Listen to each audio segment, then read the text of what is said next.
Hello guys, welcome to back. आज का video में बताने जा रहा हूँ पवन सिंह और खेसारी लाल यादव जी का न्यू बोलबम सॉन्ग रिलीज़ किया गया था आज सुबह 6:30 बजे, और दोनों का पॉपुलर सॉन्ग को बारे में बताने जा रहे हैं। हमारे वीडियो को एंड तक जरूर देखें।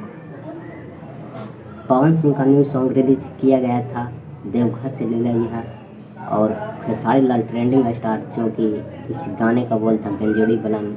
एक गाना अभी तक 12 घंटे में 1 भी मिलियन नहीं गया, और पवन सिंह का 12 घंटा में 1.2 मिलियन व्यूज गया है।